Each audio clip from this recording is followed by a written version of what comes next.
আও কামা ক্বালা আলাইহিস সালাতু ওয়াত তাসলিম।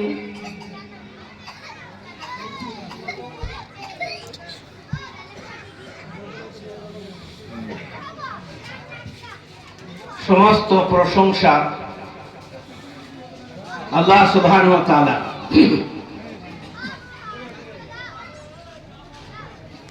দরুদে পাক শান্তি ধারা বর্ষিত হোক আকা নামে তাজদারে মদিনা সাল্লাল্লাহু আলাইহি ওয়াসাল্লামের উপর।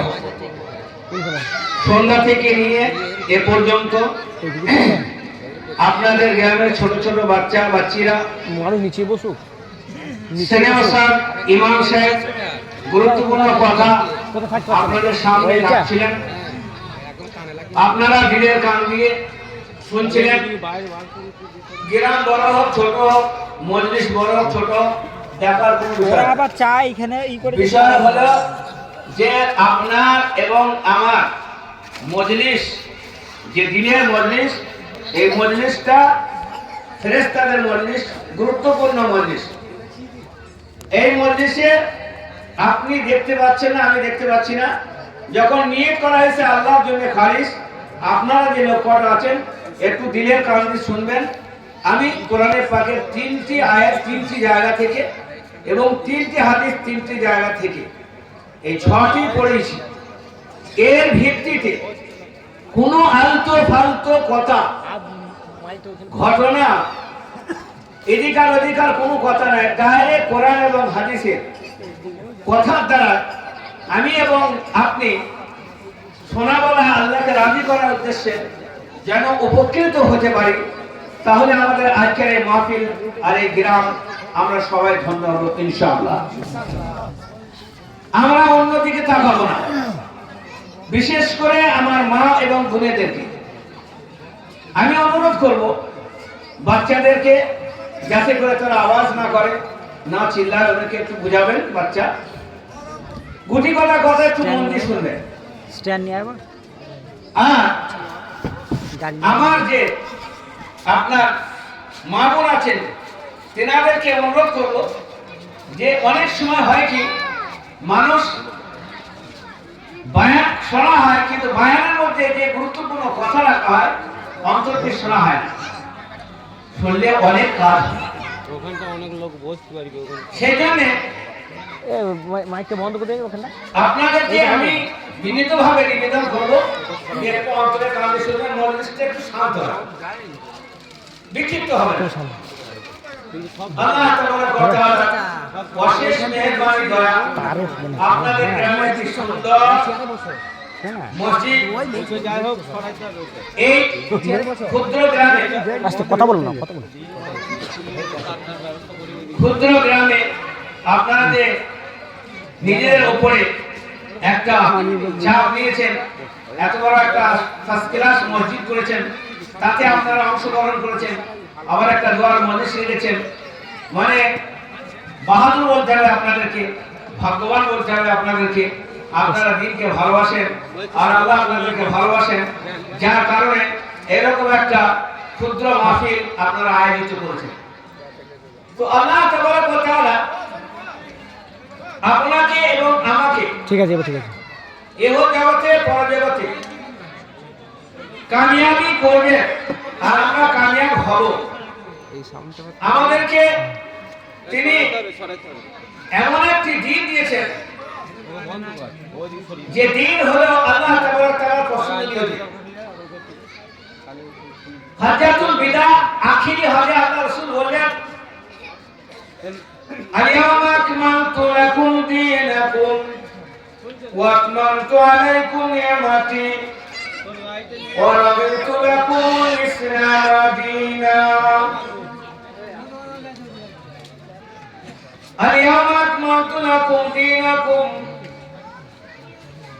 আজকে তোমাদের জন্য এই ইসলাম ধর্মকে পরিপূর্ণতা দিলাম, মোকাম্মল করে দিলাম, অসম্পূর্ণ ইসলামের মধ্যে রইল না। আল-ইয়াওমা আকমালতু লাকুম দীনাকুম ওয়া আতমামতু আলাইকুম নি'মাতি, আর আমার যত নিয়ামত আছে, আমার যত উপঢৌকন আছে, সব তোমাদের উপর পূর্ণতা দিলাম।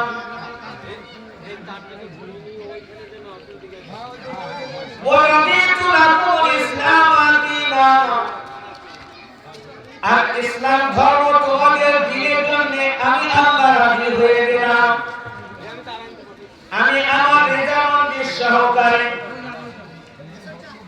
আমি আমার রাজি হয়ে তোমাদের উপরে ইসলাম আর মাযহাবে ইসলাম তোমাদেরকে আমি দিলাম। তো ধর্ম ইসলামটা আল্লাহ মনোনীত করে আমাদেরকে দিয়েছেন। আল্লাহ মনোনীত দিন হলো ইসলাম। ভাই কথা যদি বলেন আসতে বলুন।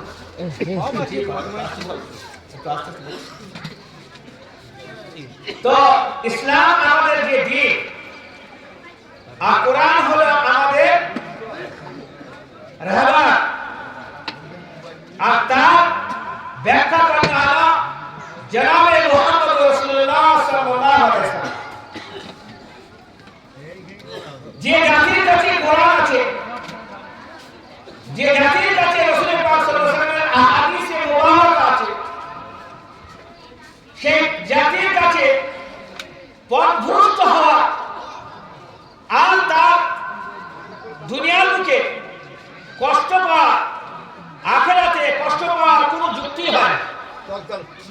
যে জাতিকে আল্লাহ কোরআন দিয়েছেন, যে জাতিকে আল্লাহ রাসূল পাক সাল্লাল্লাহু আলাইহি ওয়াসাল্লাম যেমন নবী দিয়েছেন, যে কোরআন আপনার এবং আমার ইহকালের ভালাই এবং পরকালের ভালাই রাসূল পাক সাল্লাল্লাহু আলাইহি ওয়াসাল্লাম বলেছেন। একটি মানুষ যখন রাসূল পাক সাল্লাল্লাহু আলাইহি ওয়াসাল্লাম পৃথিবীর বুকে এলেন, গুটিকতক মানুষ ইসলাম ধর্মে গ্রহণ করার পরে, এমনকি হযরত ওসমান গনি রাদিয়াল্লাহু আনহু ইসলাম গ্রহণ করার 5 বছর পরে হযরত ওমর রাদিয়াল্লাহু তাআলা আনহু ইসলাম ধর্ম গ্রহণ করেন। ইতিপূর্বে হযরত ওমর রাদিয়াল্লাহু তাআলা আনহু বেঈমানদের তরফ থেকে আবু লাহাব, উতবা, শুয়াইবা, মক্কার যারা পার্লামেন্ট মেম্বার অফ পার্লামেন্ট যারা, তারা মাশওয়ারা সাপেক্ষে যুক্তি সহকারে এটাই সাব্যস্ত করেছিল যে মুহাম্মদ সাল্লাল্লাহু আলাইহি সাল্লামের মাথা যদি কাটতে হতো, একটা লোক আছে কাটতে পারে, সেটা হলো হযরত ওমর। হযরত ওমরকে যখন এই মাশওয়ারা দেওয়া হয়েছিল যে ইসলাম তথা কোরআন আর কোরআনের ধারক এবং বাহক যে রাহবার, যিনি হাদি, যিনি পথ প্রদর্শক, তিনাকে পৃথিবীর মুখ থেকে মুছে দেওয়া হোক। যেমন আজকে সারা পৃথিবীতে মুসলমান এবং তাদের ইজ্জত, তাদের আবরু, কোরআন এবং হাদিস সব কিছু বিক্রি দেওয়ার একটা প্রোপাগান্ডা প্ল্যান চালাচ্ছে। সেটা সেই যুগ থেকে শুরু ছিল যে মুসলমানদেরকে মারো, আর মুসলমানদের কোরআন এবং মুসলমানদের হাদিস এবং মুসলমানদের মসজিদ, মুসলমানদের মাদ্রাসা, মুসলমানদের কবর, মুসলমানদের যা কিছু আছে ওয়াকফের সম্পদ সব বিলীন করে দাও, মিটিয়ে দাও।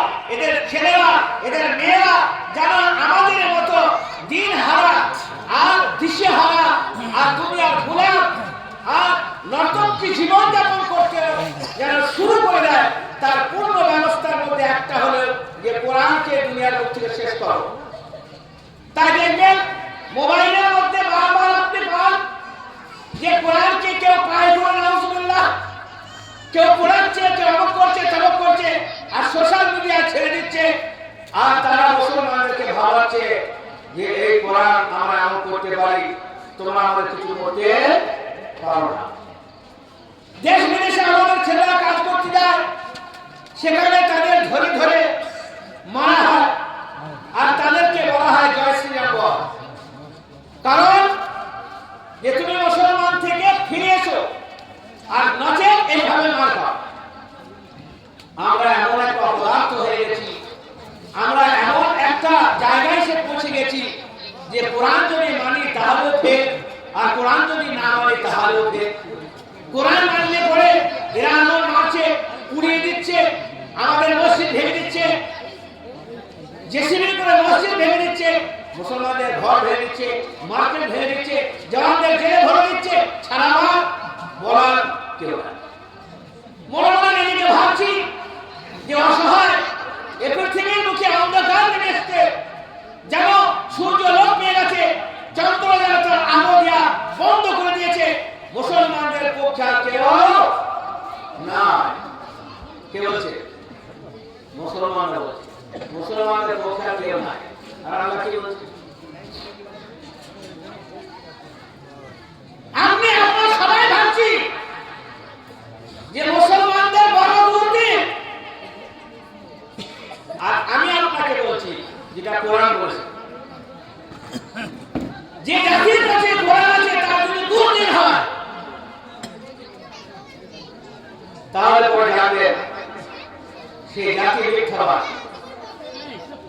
কোরআন যাদের কাছে ছিল তারা কোনদিন দুর্দিন, আর তারা কোন দুর্দিনকে পরোয়া করে দুর্দিন আসেনি, তারা পৃথিবীকে বিজয় করেছে।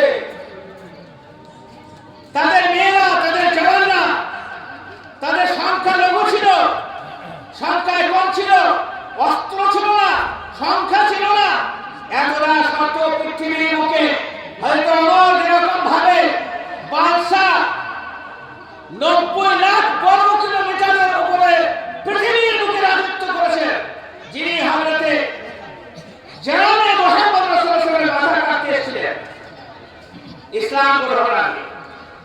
ঠিক মাসওয়ারা মিটিং ছেড়ে খালি তলোয়ার হাতে নিয়ে উদ্যত হলেন, ছুটলেন হযরত ওমর, যে না থাকবে বাঁশি, না থাকবে বাঁশ, না যাবে বাঁশি, যদি নবী মুহাম্মদকে কেটে ফেলে দিই দুনিয়ার মুখ থেকে মুহাম্মদ নামটা মিটে যাবে, যদি মুহাম্মদের মাথা খণ্ডিত করে দেওয়া হয় তাহলে পরে কোরআন প্রচার প্রসার করেওয়ালা থাকবে না, মুসলমানদের হিতে কথা বলা কেউ থাকবে না, আর মুসলমানদের মান সম্মান মর্যাদা আর আখিরাতের কথা সব ভুলে যাবে, আমাদের পদতলে নেমে আসবে, আমাদের মতো হাজার হাজার 30,000 পুজো করিবে, আসল জাতের পুজো করবে, পাথরের পুজো করবে, গরুর পুজো করবে, নানা ধরনের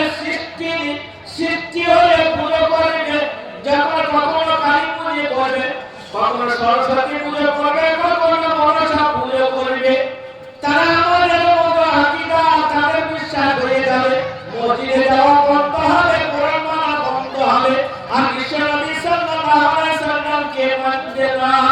তাই ওই লোকটা যখন আরবের মুখে উঠেছে, ওনার মাথাটা দ্বিখণ্ডিত করা হোক, হয়তো ওমর তলোয়ার নিয়ে ছুটে আসছেন, আর ওনার বোন এবং বোনাই ঘরের ভিতরে কোরআন শিখছিলেন এবং পড়ছিলেন, জনৈক সাহাবা কোরআন শিখাচ্ছিলেন।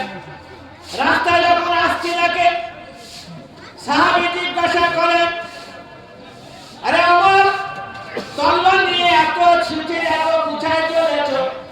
বলে, তুমি কি জানো না, তুমি কি জানো না আমি মুহাম্মাদের মাথা কেটে ফেলে দেবো, তাতে করে দুনিয়ার মুখ থেকে ইসলাম চিরতরে মিটে যাবে। জনৈক সাহাবী বলে, ওমর, যদি মুহাম্মাদের মাথা কেটে ফেলে দাও তাহলে হাসিমি বংশ কত বড়, তারা কি ছুরি হাতে দিয়ে বসে থাকবে নাকি? অতটা সহজ নয়, মুহাম্মাদের সাথে লড়তে গেলে তোমার মতো ওমরের ক্ষমতায় হবে না। বলে, তুই বেদিন হয়ে গেছিস, তোরই মাথাটা আগে নিয়ে নি, তলোয়ার চালাতে যাবে কি? বলে, তলোয়ার চালাবে না, আগে আমার কথাটা শুনবে। বলে, তোমার কথা কি শুনবে? বলে, তোমার গুণ এবং তোমার গুণায় তোমার ভগ্নিপথ উভয়ে তারা কোরআন পড়ছে, কোরআন শিখছে, ইসলাম ধর্মের গ্রহণ করে তারা বসে আছে, তুমি নাকি মুহাম্মাদের মাথা কাটতে যাও। হয়তো আমার সেই মুহূর্তে তলোয়ার হাতে করে বোনের কাছে যখন যায়,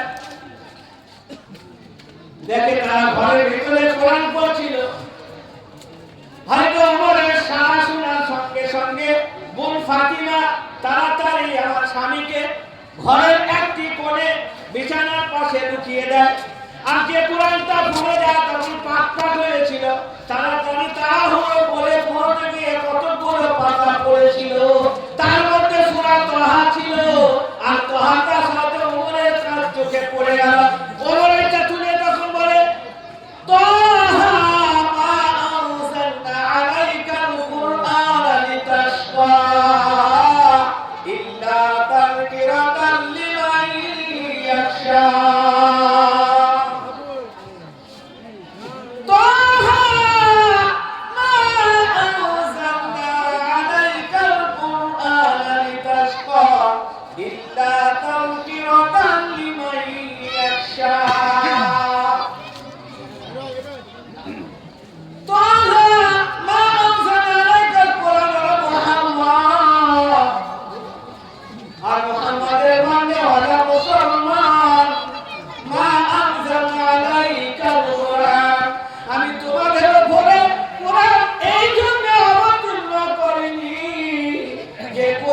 কবরে যাওয়ার পূর্বে পূর্বে কেমন ভাবে সতর্ক হতে হয়, আত্মীয়ের সাথে কেমন আত্মীয়তা বজায় করতে হয়, জাতি ধর্ম বর্ণ নির্বিশেষে সবার সাথে কেমন ভাবে চলাফেরা করতে হয়, ওটা কোরআন তোমাকে শিখিয়েছে। কবরের খবর নিতে কোরআন শিখিয়েছে। পুলসিরাতের পরে যেটা আপনাকে বললাম, চুল হইতে বাড়িতে সরু, হিরে হইতে ধান, কি করিয়া হইতে বলি উন্নতি পার। কেমন করে পার হবে? চুল থেকে যে সরু হবে, আর হিরে থেকে যে ধার হবে, আর তার নিচে জাহান্নামের আগুন, যেটা অন্ধকার। দুনিয়ার আগুন তো প্রজ্বলিত না হয় আর আলো হয়, কিন্তু জাহান্নামের ওই আগুন যেটা 3000 বছর পর্যন্ত জ্বালানো হয়েছিল, সেটা কালো আকার ধারণ করেছে। পড়তে 40 বছর লাগবে, শুধু দেখা যাবে না। আমি নিজে নিজেকেই জাহান্নামে পূর্ব, কিন্তু দেখতে পাবো না। মা আনজালনা ইলাইকাল কুরআনা লিতাশকা, কোরআন এই জন্য অবতীর্ণ করেনি যে তোমায় মুশকিলে ফেলবে। এ মুসলমান, কোরআন এই জন্য অবতীর্ণ করেছি দুনিয়াতে তুমি সফলতা আর অন্ধকার কবরে মা যাবে না, বেটার কবরে বেটা যাবে না, মায়ের কবরে নূরে নজর লাগতে জিগার। আমার ফুটফুটে বাচ্চা 6 বছর কার মা মা বলে ডাকে, যখন ইন্তেকাল হয়ে যায়, কবরে যখন লেপটে দেওয়া হয় আর কবরে যখন নিয়ে যায়, মা তাহার বাড়িতে গড়াগড়ি দিয়ে কান্না করে। আজরাইল বলে, কান্না করিস না, যতক্ষণ পর্যন্ত তোর বাড়িতে একটা পিপীলিকাও থাকবে আমি আজরাইল আসতে থাকবো।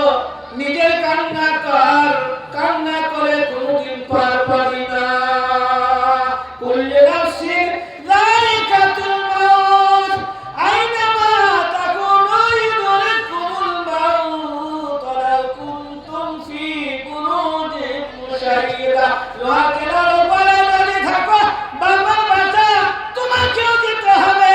সারা পৃথিবীর কত হিটলার, কত খোদাকে না মাননেওয়ালা, কত কালমাস তৈরি হয়েছিল, কত ফেরাও পৃথিবীর বুকে এসেছে, কত নমরুদ এসেছে, কত বাবার বাচ্চা এসেছে। কুল্লু নাফসিন যায়িকাতুল মাউত সুম্মা তুওয়াফাউনা উজুরাকুম ইয়াওমাল কিয়ামাহ। ফির হাসরের ময়দানে তুলব আর জীবনের পরিপূর্ণ হিসাব নিয়ে নিলাম। আমি আল্লাহ ছাড়বো না। ইকরা কিতাবিকা কাফা বিনাফসিকা আলাইকা ইয়াউমুল হিসাব। তোমার জন্য তুমি যথেষ্ট হবে, হিসাব দিবি না, এক বিন্দু সরকার পাহাড়াতে পারবে না। ইনকাম কিভাবে করেছিলে, খেয়েছিলে কিভাবে, রাজত্ব কিভাবে করেছিলে, বাসায় কিভাবে করেছিলে, দিবানিশি কেমন ভাবে কাটিয়েছিলে, যৌবনকালটা কেমন, বুড়োকালটা কেমন, বাল্যকালটা কেমন, দিনের সাথে কেমন, রাতের সাথে কেমন, শরীয়তের বিধানের কেমন, শরীয়তের বিধানের বাইরে কেমন, পঙ্খন হিসাব চাই। ওয়া মান ইয়ামাল মিসকালা যাররাতিন খায়রান ইয়ারা ওয়া মান ইয়ামাল মিসকালা যাররাতিন শাররান ইয়ারা। চুল পরিমাণ যদি ভালো আমল করো, রাতের অন্ধকারে কিংবা দিনের আলোয়, আমি আল্লাহ কিয়ামতের দিন সেটা দেব। আর চুল পরিমাণ যদি অন্যায় করো, আমি আল্লাহ সেটাও কিয়ামতের দিনে দিলে ছাড়ব না। হযরত ওমর কোরআন হাতে এখানে আসার পরে ওমরের অগ্রেণ কাজ করে না, তার আগে বোন মুরাইকে খুব মারপিট করে। তারপরে এবার বলছে, বোনকে কোরআনটা আমার হাতে দে।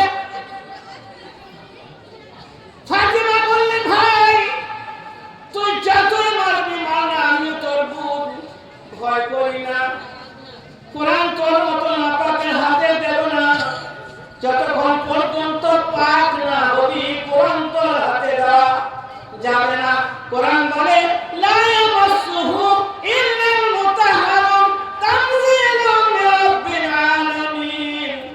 أفبهذا الحديث أنتم مدهنون وتجعلون رزقكم أنكم تكذبون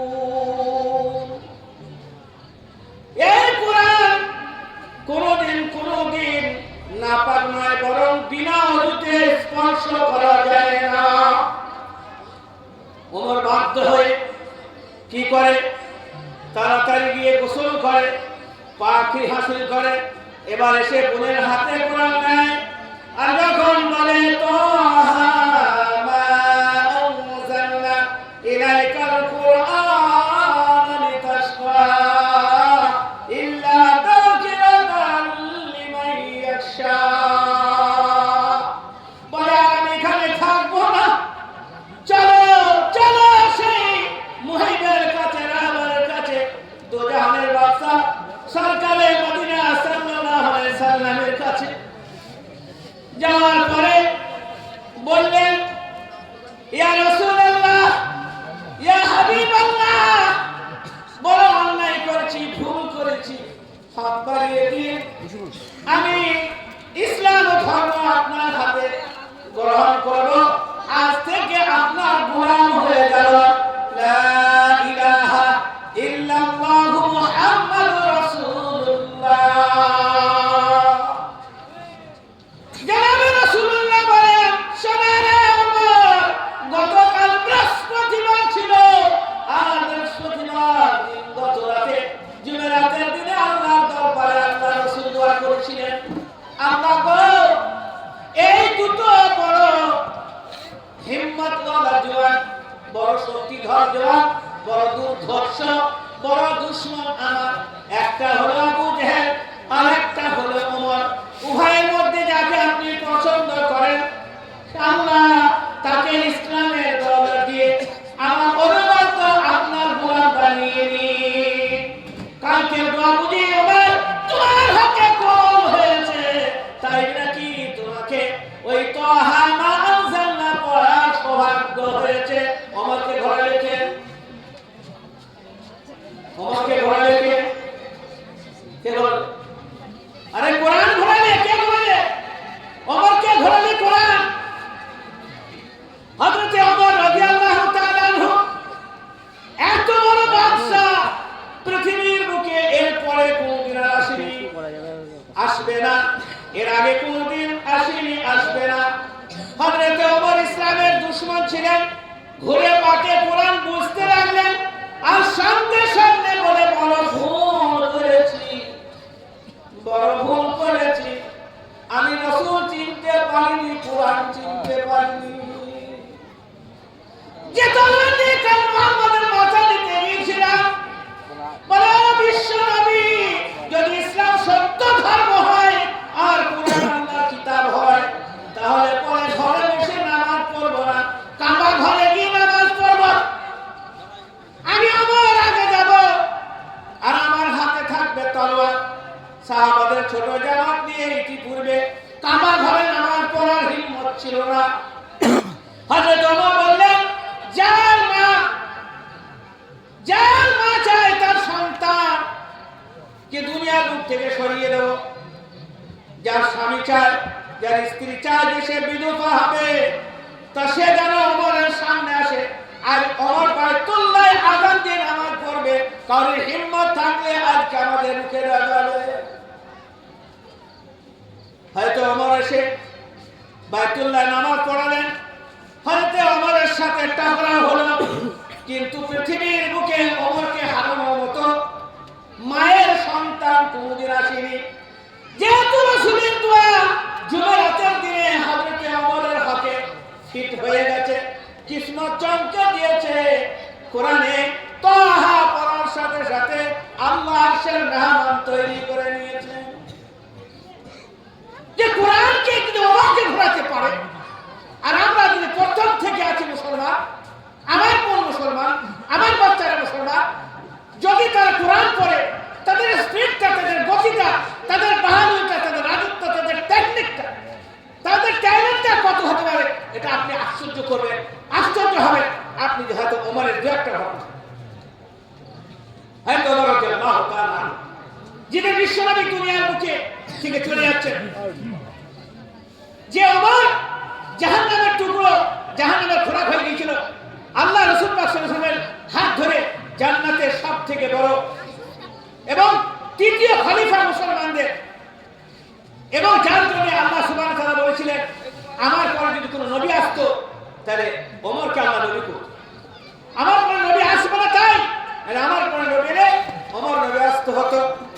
তাহলে ওমর রাদিয়াল্লাহু তাআলা আনহু যেদিন আল্লাহ রাসূল 12 রবিউল আউয়ালের সোমবারে ইন্তেকাল করেছেন, নবীর জানাজা কেউ পড়েনি, সবাই একা একা করে পড়েছেন, ইমামতি কেউ করতে পারেননি, করার আদেশ ছিল না।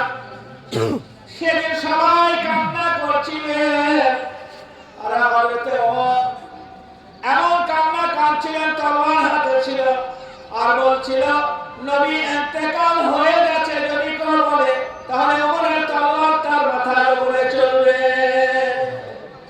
আমি সহ্য করতে পারবো না। নবী আমার মেরাজে গিয়েছেন কিংবা আরাম করছেন, আমার নবীর ইন্তেকাল হয়নি। ওমর পাগল হয়ে গিয়েছিলেন নবীর মহব্বতে, সেদিন বোঝাবার মতো কেউ ছিল না। হযরত সিদ্দিক শুনতে পেলেন, হযরত ওমর সবাইকে চুপ করিয়ে রেখেছেন, কাউকে বলার ক্ষমতা নাই যে ডাকো ওমর, রাসূলের ইন্তেকাল হয়ে গেছে, দুনিয়া থেকে চলে গেছেন, এ কথা বলার ক্ষমতা নাই। ওমর সহ্য করতে পারবে না, আর ওমর তলোয়ার ধরে বসে আছে, যে বলবে ইন্তেকাল করেছে তার আমি মাথা নিয়ে নেব।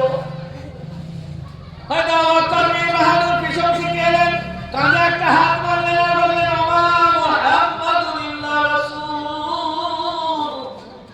قد خلت من قبله الرسل وما محمد إلا رسول قد خلت من قبله الرسل أفإن مات أو قتل انقلبتم على أعقابكم ومن ينقلب على عقبيه فلن يضر الله شيئا।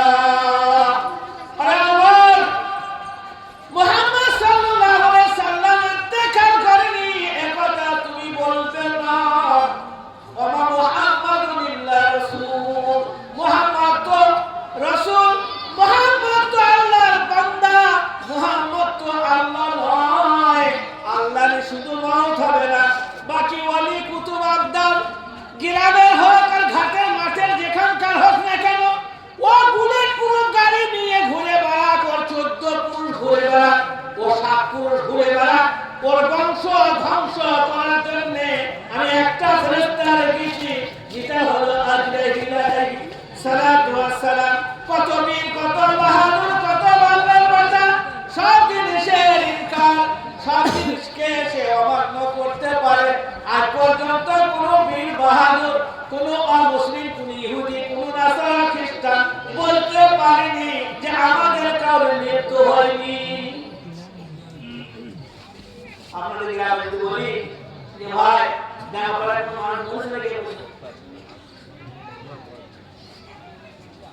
দেখা পড়ায় কোনো গ্রামের মানুষ মরেছে কিনা, তো সবাই মিলে মরেছে মানে কোনো বচনই খালি যায় না। হ্যাঁ, তাবু আক্তার বললেন মুহাম্মদ তো আল্লাহর বান্দা এবং রাসূল, আর সৃষ্টি আল্লাহ। কুল্লু মান আলাইহা ফান, সূরা রহমান, কুল্লু মান আলাইহা ফান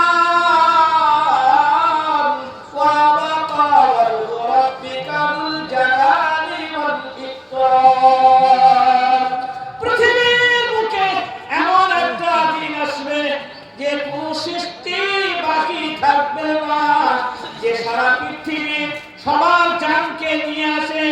হযরতে আজরাইল আলাইহিস সালাতু ওয়াত তাসলিম কিয়ামতের হওয়ার পূর্বে পূর্বে আমার আল্লাহ ঘোষণা দেবে, জিবরিল, ইসরা, আজরাইল, তোমার হাতে, নিজের হাতে যখন তুমি সারা পৃথিবীকে নস্বাত করেছ, ঘুম পাড়িয়ে দিয়েছ, কখনো শিশুকে মায়ের কোল থেকে, কখনো শিশুর কাছ থেকে তার মাকে, কখনো বাচ্চার কাছ থেকে চাকরকে, কখনো চাকরের কাছ থেকে বাচ্চাকে, কখনো বডিগার্ডের সামনে থেকে তার মহান কর্ণধর বাদশাকে এইভাবে তুলাতুলি করেছেন।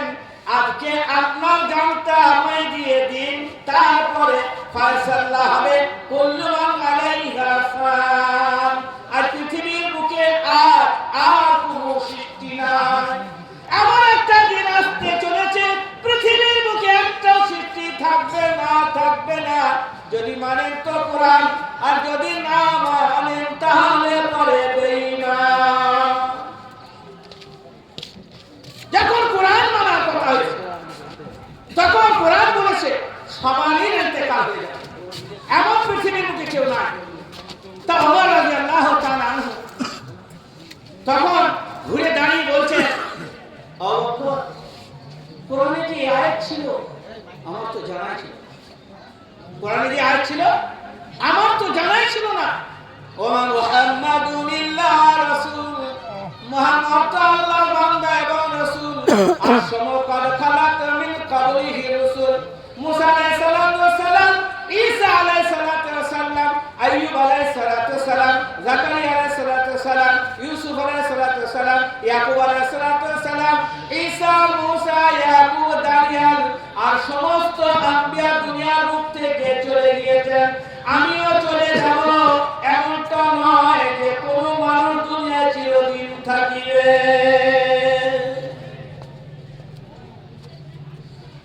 কার আশায় বাদরে বসা, এ দুনিয়া কি ছাড়তে হবে না, এমনটা কি আছে আশা। এমন ঘরে যাইতে হইবে যে ঘরে নাই ঠিকানা, এমন ঘরে যাইতে হইবে সে ঘরে নাই বিছানা। এমন ঘরে যাইতে হইবে যে ঘরে নাই যে বাতি,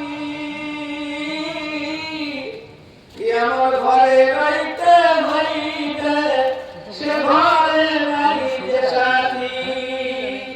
ইয়াউমা ইয়াফিরুল মার'উ মিন আখিহি ওয়া উম্মিহি ওয়া আবিহি ওয়া সাহিবাতিহি ওয়া বানিহি। শিশু ছেলে ফুটফুটে মরে গেছে, মা বলে আল্লাহ তুমি আমার বাচ্চাকে বাঁচিয়ে রাখো, আমি দুনিয়া থেকে চলে যাই, আমি থাকতে চাই না আল্লাহ। আমি মা হয়ে কবরগুলোকে কবর দিয়ে আমি কেমন করে দুনিয়া থাকবো আল্লাহ। কতদিন পরে আমার একটা সন্তান পেয়েছে আল্লাহ। ওমর বলেন আল্লাহ যার জন্য আমি দিন পেয়েছি মাওলা, যে রাসূলের আমি কথা করতে গিয়েছিলাম, সে রাসূল আমার এত মহব্বতের জিনিস আমি কেমন করে থাকবো আল্লাহ।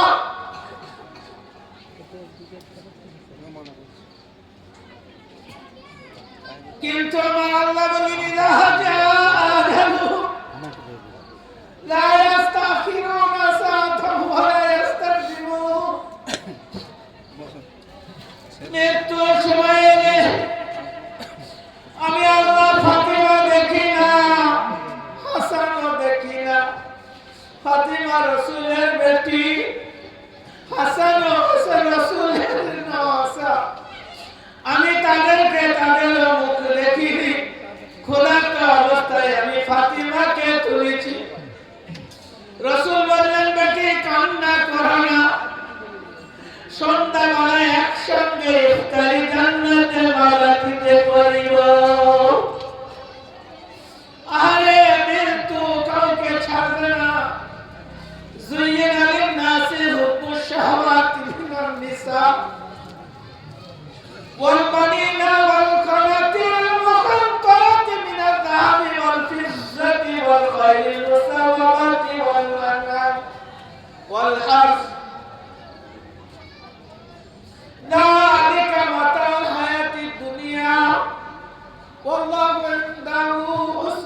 করবে না। জান্নাতের মেহমান মুসলমানেরা যুয়ুফুন ইকরাম আনাসিল জান্নাহ, আমি আল্লাহ সেদিন তোমাদের মেজবান হব, তোমরা আমার মাঝে এসে আবাদ করিবে। সামান্য কয়েকটা দিনের জন্য দিন থেকে দূরে থাকবে না। কবরে তোমার ছেলে তোমার হয়ে জবাব দেবে না, প্রাণের স্ত্রী তোমার সাথ দেবে না, কোনো মা তোমার কাছে আসবে না। বিশ্বনবী সাল্লাল্লাহু আলাইহি সাল্লাম বললেন, আল্লাহ আয়েশার মাগফিরাত করেন, আয়েশাকে জান্নাতবাসী করেন, নামাজে দোয়া করলেন। আয়েশা দোয়া শুনে খিলখিল করে হাসে আর গড়িয়ে গড়িয়ে পড়ে যান। রাসূল বলেন, আয়েশা এত তুমি খুশি আর এত তুমি আনন্দিত কেন? বলে রাসূল, কেন আনন্দ করব না? আপনি বিশ্বনবী, আপনার দোয়া গ্যারান্টি আল্লাহর কাছে হাত তোলার সঙ্গে সঙ্গে কবুল হয়ে যায়। ও স্বামী, আপনি আমার হাতে দোয়া করেছেন, আমার ভাগ্য ফিরে গেছে, তাই আনন্দে আমি হাসি। বলেন, আয়েশা একবার দোয়া করে এত হাসে, আমি উম্মতের পৃথিবীর উম্মতে আমার সব দিনে 7 বার করে তাদের জন্য দোয়া করি। যতটা হাসানের জন্য দোয়া করি, যতটা ফাতিমার জন্য দোয়া করি, ততটা ঢাকাবাসী ঢাকার যে সমস্ত মানুষরা আছেন এবং আসিবে তাদের অ্যাডভান্সে আমি দোয়া করি। ওমা আরসালনাকা ইল্লা রাহমাতাল লিল আলামিন। তুমি যদি নবী না চিনতে পারো, তোমার ক্ষতি হবে, নবীর কিছু ক্ষতি হবে না। কোরআন যদি তুমি না পড়ো, তোমার ক্ষতি হবে, আমার আল্লাহর কোনো ক্ষতি হবে না। হযরত ওমর কোরআন পড়ে বাদশা হলেন, রাজত্ব করা শিখিয়েছে কোরআন। যারা কোরআনের আলোকে রাজত্ব করেছে তাদের রাজত্বের একটা যদি ঘটনা আপনি শোনেন, আপনার ব্রেনের মধ্যে এমন একটা জিনিস বসে যাবে, পৃথিবীর বুকে কার কাছে চান যে আপনার সাথে ন্যায় করিবে। যদি মুসলমান কোরআনের সাথে ন্যায় না করে, রাসূলের সাথে ন্যায় না করে, আপনার সাথে পৃথিবীতে কেউ ন্যায় করবে না। রাজা আপনার সাথে ন্যায় করবে না, প্রধানমন্ত্রী ন্যায় করবে না, মুখ্যমন্ত্রী ন্যায় করবে না, এ পর্যন্ত গ্রামের সদস্য আপনার উপরে ন্যায় করবে না। আর তার জন্য অভিযোগ করবেন, কিন্তু কোনো কাজ হবে না। কারণ ইন্নাকুম ইত্তাখাযু হাযাল কুরআনা মাহজুরা। আমার জাতির কি হয়েছে? জাতি ছোটবেলা থেকে নয়, পুরুষপুরুষী ভাবে, গতানুগতিক ভাবে, আমি 1400 বছর 1500 বছর কোরআন এসেছে, বংশে এক জোড়া কোরআন পড়া জানে না, কোরআন বোঝে না, কোরআন জানে না। কোরআন বলে আফালা ইয়াতাদাব্বারুনাল কুরআন। তোমাদের কি হয়েছে? কোরআন কেন পড়ো না, কেন বোঝো না? কোরআনে তোমার সর্বসাম্বা, ওয়া ইয়াত্তাকিল্লাহ ইয়াজআল লাহু মাখরাজা ওয়া ইয়ারযুকুহু মিন হাইথু লা ইয়াহতাসিব। ওয়া ইয়াত্তাকিল্লাহ, কোরআন পড়লে মুত্তাকি হবে, পরেজগার হবে। আর যে পরেজগার হবে, কার বাপের হাতে রুজি আমি রেখে দিইনি, আমার হাতে আমি রুজি রেখেছি, আমার হাতে আমি পানি রেখেছি। কোন মন্ত্রীর হাতে যদি পানি দিতাম, পৃথিবীর একটা মুসলমান আর পানি পেত না। যদি মন্ত্রীর হাতে রুজি দিতাম, তোমরা খেতে পেতে না। মন্ত্রীর হাতে যদি হাওয়া দিতাম, তোমরা হাওয়া পেতে না। আমায় ভোট দাওনি, হাওয়া পাবে না। আমায় ভোট দাওনি,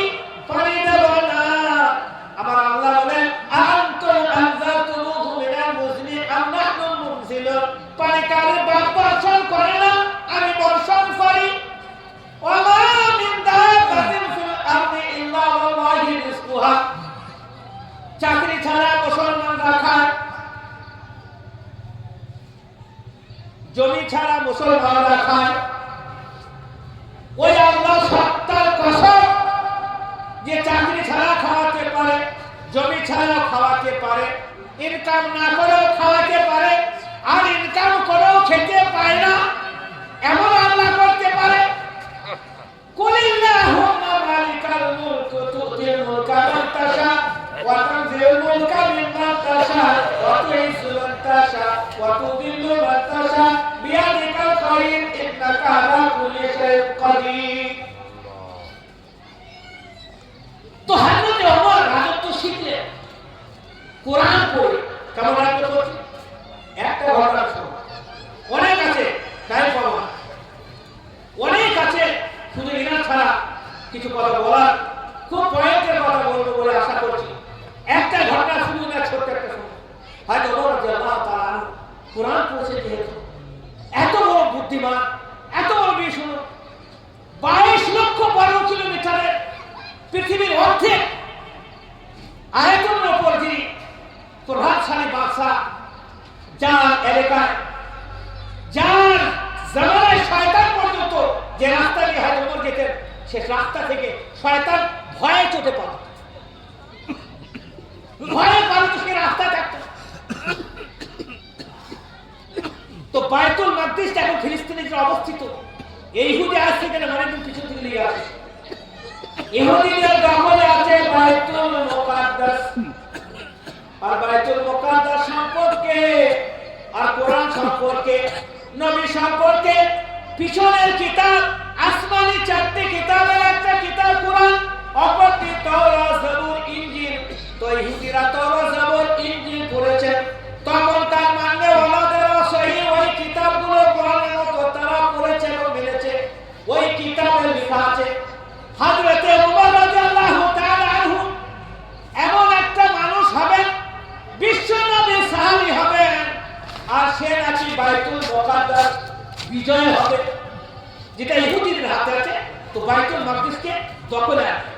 তো বায়তুল মাকদিসকে দখলে আনার জন্য কতবার চেষ্টা করেছে আল্লাহ রাসূলের জামানা থেকে, কিন্তু আয়াত কাটতে পারেনি। ইহুদিদের এত চাপ আর ইহুদিদের এত বদমাইশি করেছে আল্লাহ রাসূলের জামানা থেকে।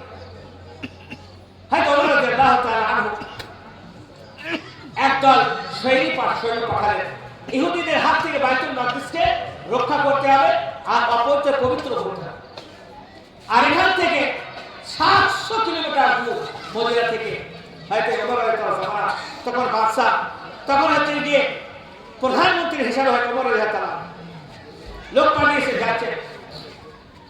সেখানে যাওয়ার পরে একে বলে বাদশা, যে সাহাবী ওখানে গিয়েছে, তা ইহুদিরা জিজ্ঞেস করছে তোমরা কোথায় থেকে এসেছো? তো তারা মদিনা। কে পাঠিয়েছে? ওমর। কি করবে? তা আমরা এটা দখল নিতে চাই, আল্লাহর ঘর।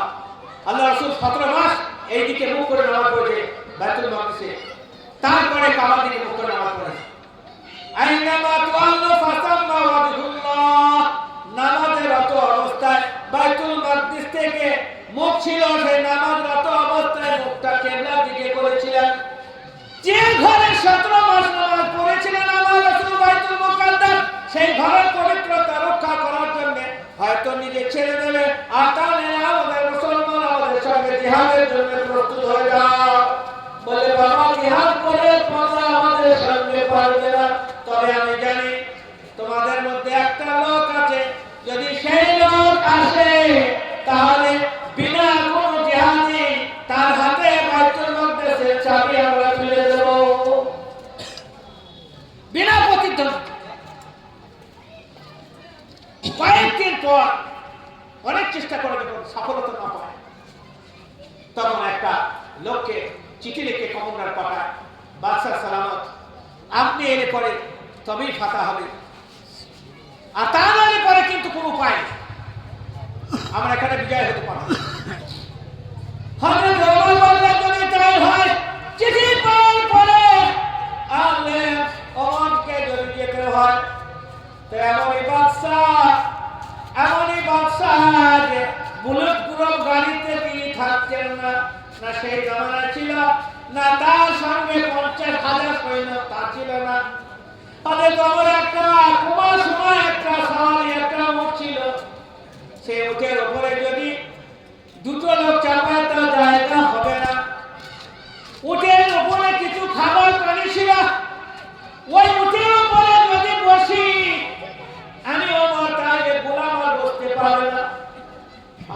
আমি গোলামকে বসতে দিই তাহলে আমি বসতে পারবো না। দ্বিতীয় কথা হলো আল্লাহ রাসূল বলেছেন, আমার আল্লাহ হুকুম দিয়েছেন যে তোমাদের মধ্যে সবার হক আছে। রাজা মানুষ, প্রজা মানুষ, বাড়ির যারা কাজকর্ম করে, রাখাল বাকাল তারাও মানুষ। তাদের জীবনে তাদের মাকে প্রাধান্য দেওয়ার জন্য আল্লাহ হুকুম করেছেন। কাউকে ছোট ভাববে না, অহংকার করবে না। আমার কাছে আমার সৃষ্টি, আমার কাছে প্রতিটি মুমিনের সম্মান আছে যথাযথ। তুমি বড় চারটে পয়সা হয়ে গেছে বলে, তুমি মন্ত্রী হয়ে গেছে বলে, তুমি এমএলএ হয়ে গেছে বলে, আজকে তোমার যদি কোনো একটা নাগরিক কাছে আসে, তার তুমি বিচার শুনবে না, তার সাথে সাক্ষাৎ করবে না, এমনটা যদি হয় কিয়ামতের কাল করে তার করিয়ে তোমার বিচার আমি আল্লাহ করব। অত হকপদাপ্য দেখাবে না, প্রজাদের হিতে কাজ করবে, প্রজাদের সঙ্গে ওকে বিতাড়িত আর প্রতারিত বিতাড়িত করিবে না। হয়তো আমার বললেন ঠিক আছে, তুমিও মানুষ আমিও মানুষ, তাহলে উটের ওপর একবার তুমি 1 কিলোমিটার চাপবে আর আমি অবাক ওই উটের লাগাম ধরে টানতে টানতে যাবো। আমার 1 কিলোমিটার আমি বসবো আর তুমি টানতে টানতে যাবে।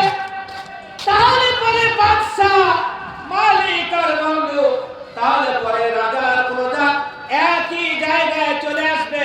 আর আমার আল্লাহ এটাই চান যে সবারই সম পরিমাণে মর্যাদা এবং তার সম্মান ক্রিয়া করা লাগবে। আমি বাদশা হয়েছি না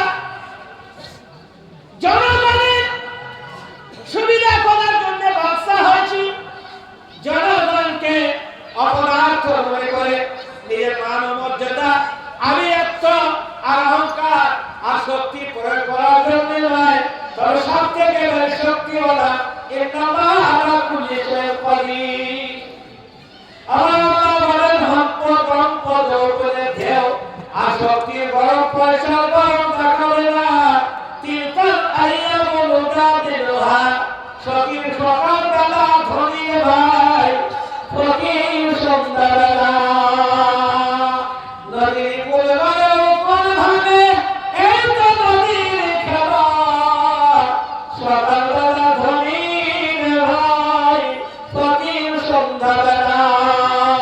কুলিল্লাহুম্মা মালিকাল মুলকি তুতিল মুলকা মান তাশা। কখনো রাজা ফকির, কখনো ফকির রাজা, কখনো রাজা ফকির, কখনো রাজা, আর কখনো যেমন বুড়া আর কখনো বুড়া।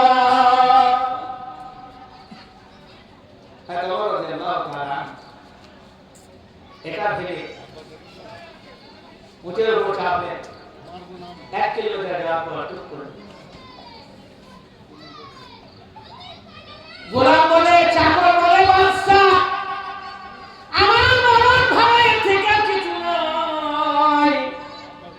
22 লক্ষ বর্গ কিলোমিটারের বাদশা, যাকে পার পর্যন্ত ভয় পায় জঙ্গল থেকে শয়তান রাস্তা পাল্টে দেয়, যার জন্য সুখবর নবী এলে নবী অবাক হতো, এত বড় মানুষকে আমি কেমন করে উঠে লাগাম ধরে টানবে আর আমি বসে থাকবো উঠের ওপরে, আমার মরণ ভালো লজ্জায় আমার মুখ থাকে না। বলে আমার চিন্তা করে না, কিয়ামতের দিনে ওয়ালা তাজিরু ওয়াজিরাতুন বিযরা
কিলোমিটার ওমর আর 1 কিলোমিটার গোলাম, এইভাবে আলটি পাল্টি করতে করতে 700 কিলোমিটার কয়েকদিন পরে বাইতুল মাকদিস থেকে কিছু দূর আগে পৌঁছে গেলেন। ক্লান্ত বিশ্রান্ত বাকি সমস্ত সৈন্য অপেক্ষমান যে বাদশাহ সালামত আসছে আর একটা ভেড়া পরা কুমা পরা উঠ নিয়ে আসছে। কমান্ডার বুঝতে পেরেছে দূর থেকে, তাড়াতাড়ি দূর থেকে এসে বলেন, বাদশাহ সালামত, আমার কাছে যে ঘোড়াটা আছে নিঃসন্দেহে আপনার দেওয়া ঘোড়া, আর এর থেকে অনেক উন্নত মানের উট সওয়ারি ঘোড়াটা। আপনি একটা মহান দেশের মহান লোকদের কাছে আসছে, আপনি মহান বাদশাহ, আপনার আভিজাত্যের মধ্যে সম্মানের মধ্যে মানবমর্যাদার মনে যেন হীনতা না হয়। আমি ওই উটটি নিয়ে আসছি আর আপনাকে দিচ্ছি, ওইটার উপরে আপনি চাপবেন আর এটা আমরা সাইড করে দেব। হযরত ওমর বললেন, ইন্নাল্লাহা লা ইয়ানজুরু ইলা সুওয়ারিকুম ওয়া আমওয়ালিকুম ওয়ালাকিন ইয়ানজুরু ইলা কুলুবিকুম ওয়া আমালিকুম। আমার আল্লাহ কিয়ামতের দিনে বিচার করবেন হুজুরের মেয়ে ফাতিমা বলে বলবেন না, ফাতিমার আমল তারাতে কি ছিল তার উপর ভিত্তি করে বিচার হবে। বিলালের আমলটা কি ছিল সেটা দেখা হবে। চাচা আবু তালেব ঈমান আনেনি, বিশ্ব নবীর চাচা হিসাবে ছেড়ে দেওয়া হবে না। ওয়ালা তাদিরু ওয়াদিরাতুন বিজরা উখরা। দাড়ি কেটে সাদা করে দিয়েছে, দাড়ি কেটে সাদা করে দিয়েছে, সাদা ছামা দাড়ি কেটে কুটকুট করে ওটা তাহলে শরীরের সাথে গল্প করতে গিয়ে অসুবিধা হয়, শরীরের সাথে গল্প করতে গিয়ে এই তুমি জোয়ানে বুড়ো হয়ে গেছো, দাড়ি কেটে করো, সাদাটা উঠে করো, ভেলকি করো, মেহেদি করো, কালো করো, কেটে কেটে সাদা করে ফেলে। ও বা তুই মানে দাড়ি দেখা কাজ যখন আদেশি বলবে যে চাচা তুমি যাবা না, তা তুমি কি বলবা যে আমি যাবো? ভেলকি নাকি সাতকাণ্ড রামায়ণ সীতারামের 7 কাল দিয়ে বইটা ঠিকছে। হ্যাঁ বাপ, দাঁড়িয়ে সাদা হচ্ছে তাহলে কাটবি, তুই আমাকে শাহরুখ খান হবি না সালমান খান হবে? ও বুড়ি হয়ে গেছে বলছে আমার আবার পর দেখিস, তা কি করবি? খাতে মাথায় ঠিকই দিবি আর ও মাথায় হাতে পায়ে লোক পাবি, সেটা এই হবে। হ্যাঁ ভালো হলে না, হ্যাঁ তোরা যদি ভালো হতি তা তোরা ছেলে মরছে, আসামে মরছে, আসামে ফ্যানে ভাতে উড়িষ্যায় ঝুড়িষ্যায় সে তুতরা কথা বলতে পারে, সে গুলি মারে। তোমারা খোঁজে মারে কাজে তো হাম মারতা হ্যাঁ কে সে শয়তানটা গো, আসামে সেই শয়তানটা, ও নাম দিয়ে ঘৃণা দেয়, কুত্তার বাচ্চা কুত্তা। কে বললেন? হেমন্ত বেশর্মা, হেমন্ত নীলজ্জা। খেয়াল ভগবানের আমি গুলি কাটতে মারতা হয় রইয়া মার। হ্যাঁ তোরা তো সাহস হলি কি করে? শুধু এই কারণে কুত্তারা তো साहस है এই কারণে যে शेर तो सोया हुआ है। एक शेर अगर अंगड़ाइले शेर যদি একটা হাঙারি মারে জঙ্গলে তা যত शेर কুত্তা আছে একে কোথায় চলে যায়, কিন্তু शेर तो सोए हुए हैं, शेर सोए हुए हैं। लोग তুই কামড়ে যাতে ফোর্স করছে, ফোর্স করলে আমাদের ভয় কে ফলের সময় ঘুম মারতে ফোর্স করবে কেডা? হ্যাঁ কথা বলি, ফজরের সময় ঘুম হচ্ছে কে? মুসলমান। আর ও আজান দিচ্ছে কি বলছে? আসসালাতু খায়রুম মিনান নাওম। জোহরে বলে না, আসলে জোহরে বলে কাম করে না।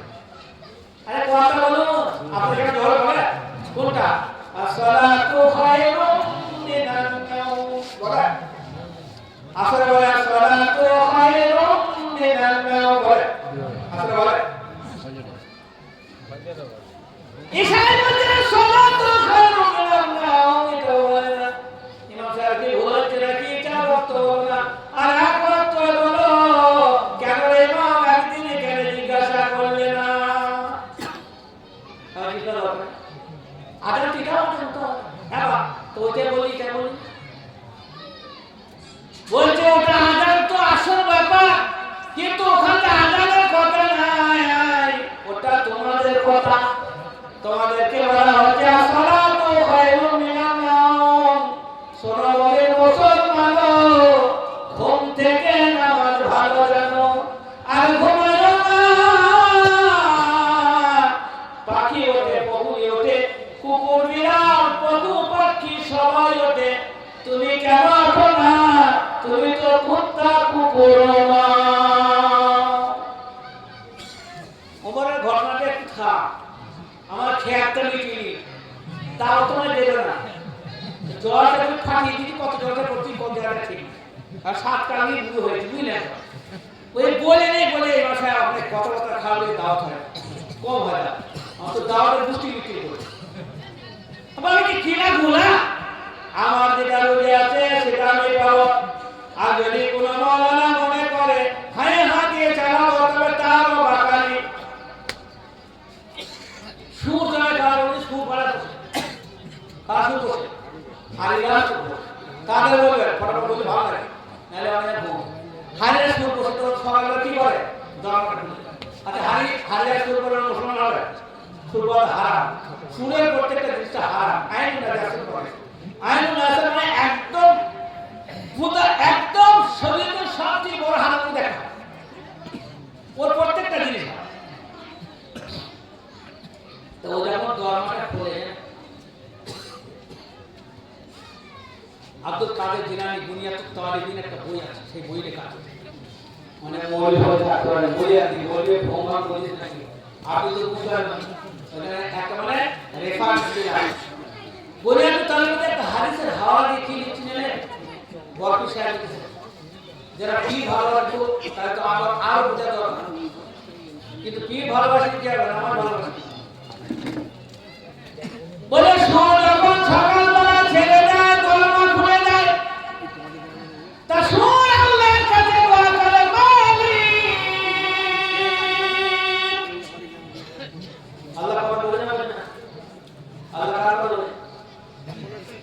সুলাইমান আলাইহিস সালাম বললেন ওয়া উতিনা মানতিকাতাই, আমার আল্লাহ আমাকে পাখি পক্ষী পিঁপড়ে সবার কথা শোনার এবং বলার ক্ষমতা দিয়েছিলেন।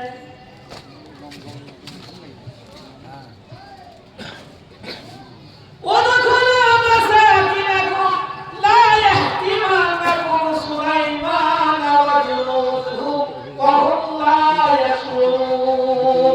সুলাইমান যাচ্ছে তার বাপের সঙ্গে নিয়ম, একটা পিঁপড়ে আরেকটা পিঁপড়িকে বলছে এই তাড়াতাড়ি পালিয়ে চল, গর্তের ভিতরে ঢুকে পড়, লস্কর আসছে সুলাইমান আসবে, আর ওই লস্করের জন্য পাহাড়ের উপরে শেষ হয়ে যাবো। এই কথাটা তো পিঁপড়া বলাবলি করছে, সুলাইমানের কানে আছে। বক্স দেখি না, এটা দরকার ছিল বক্স। তা সুলাইমান সাথে ফাতাহার কাছে তো সুলাইমান সে হেঁটে বলেছে ফাতাহার সামা জাহিকা, যাহা শুনেছে তা সুলাইমান পিঁপড়ে হেঁটে বলছে ও ও আমি তোমাদেরকে চোখে দেব না, চিন্তা করো না। তা কার কথা শুনতে পাচ্ছেন? পিঁপড়ের কথা। পিঁপড়ের কথা শুনতে পাচ্ছেন। তা আমি কি বলছিলাম ভাই, কথা বলেন একটু কথা বলুন, কারণ আমি একাই বক্তব্য দিই, সবাই বক্তব্য দিয়ে কেউ কথা শুনতে পাবে। তাহলে রাসূল পাক সাল্লাল্লাহু আলাইহি ওয়াসাল্লামের রেফারেন্সে পীর সাহেব বলছেন যে কিতাবে লেখা আছে যে শুয়োর দোয়া করছে আল্লাহর কাছে, সকালবেলা উঠে ওয়াটো দরমা থেকে বার হলো খাবার খুঁজে যাবে, কোথায় কোন এখানে যায়, তার আগে দোয়া হচ্ছে আল্লাহর কাছে মালিক গো বার হলাম আপনার নামে, আমি দরমায় বাধা ছিলাম, বার হলাম, তবে আমার সামনে এমন একটা মুসলমান যেন না পড়ে যেন আমার সঙ্গে প্রথমবার যে লোকটার সঙ্গে দেখা হবে সে যেন ফজরের নামাজ পড়নেওয়ালা হয়, কোন বেনামাজির মুখ যেন আমি না দেখতে পাই। তাহলে বেনামাজির নামাজের মুখ দেখে সুর যদি না দেখতে চায়, তাহলে মোদি ভাই কি করে দেখতে পায়? বুঝেছি? সুর বলছে আমি যখন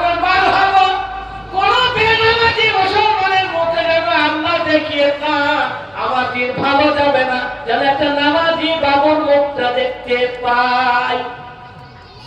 সুর যদি এই কথা বলে যে বেনামাজিকে আমি দেখতে নাই, যে জাতিকে সুর ঘেন্না করে, মোদি যদি ঘেন্না করে, তাহলে কোনো দোষ নাই, মেনে নিতে হবে, কোনো উপায় নাই। বুঝলেন কথা? আপনার সুর ঘেন্না করে, ए मुसलमान, घूम मरता है फजर में, तुमको सुअर जो घृणा करता है क्या करेगा? जब तो एक आधा अपन आती ना, फिर तुम्हें हंसना और दुआएं काज হবে না। तोला केटे ऊपरे पानी ढालले गाछ কোনদিন বাঁচে না। মারা আমার কত কায়দা, তুমি বাগানে চলে যাও, তুমি সবজি বিক্রি করতে চলে যাও, তুমি কেরালা চলে যাও, তুমি কেরালা চলে যাও, সব চলে যাও, আমি সব সামলাবো, গায়ে সামলাবো, গরু সামলাবো, ঘর সামলাবো, থানা পুলিশ সব সামলাবো। নামাজ সামলাবো না, পর্দা সামলাবো, তোর পর্দা ছিঁড়ে কুটি করে করবো, তোর ছেলে ভবিষ্যতে আগুন লাগাবো, আর ভবিষ্যৎ করছে মহারাজ সামনে কথা হচ্ছে, দয়া করে চলে যা, এটা কর, হ্যাঁ হ্যাঁ হত্যা লে মারবে দেখতো না। আজকে মরে গেল আমার সাহেব, আমার বাপের জানতে চলে, আর তোমার ও কেন কাছ থেকে কি শিখতে আছে? 5টা 6টা করে চাকরি বেশি হয়ে গেছে, তোমার 6টা আছে, এসআই নাম চলে আসছে, এর করতে করতে কি ছিল? ছেলে তো ওই হবে, কেরালায় গিয়ে ইনকাম করবে, শুধু নয় ইনকাম করতে মানা নাই। এত বড় গ্রামে পাঠালে বলো, এমন ব্যবসা হবে যেন আগামীতে আমার না হবে, আমি সেই ব্যবস্থা বলো তো। পিঠে মার করে 2-4টা বাঁকালে জাতীয় ফকির আমার সাথে যা তা বলে চলেছে, দরকার খাতে কি বলবি, গ্রামে একটা হাফেজ নাই, মরণ ভালো, লজ্জায় মুখ দেখাতে হবে। তাহলে হয়তো হয়তো বাড়িতে আছে, শুধু হাফেজ হওয়া না হওয়া, একটা হাদিস পড়েছি, 3টি পড়া হয়েছে, একটা প্রথম একটা দিচ্ছি, ইকরা ওয়ারতাকি ওয়ারতিল কামা কুনতা তুরাতিল ফিদ দুনিয়া ফাইন্না মানজিলাকা ইনদা আখিরি আয়াতিন তাকরাউ হা। আর আল্লাহ বললেন আমার জান্নাতে 6666টা তালা আছে, একতলা, দুতলা, তিনতলা, 6666টা কোরআনের আয়াত আছে।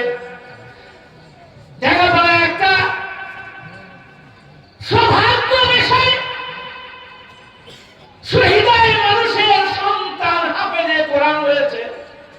কিয়ামতের দিনে ওকে তোলা হবে আর বলা হবে, ও দেখা পাড়া স্বামী ভাইয়ের ভাইপো, স্বামী ভাইয়ের ছেলে, কে আমার অমুক ভাইয়ের ছেলে, বলে অমুক তুমি কোরআনের কি হাফেজ হয়েছিলে? বললে হ্যাঁ, গরিবের বেটা ছিলাম, বাপ ইঞ্জিনিয়ার করতে পারেনি, ডাক্তার করতে পারেনি, আবুল কালাম করতে পারেনি, এ করতে পারেনি, এমএলএ করতে পারেনি, ঘুষো মারা শেখাতে পারেনি, শুধু একটা মসজিদে গিয়ে মাসায় গিয়ে কোরআনে হাফেজ হয়েছিলাম।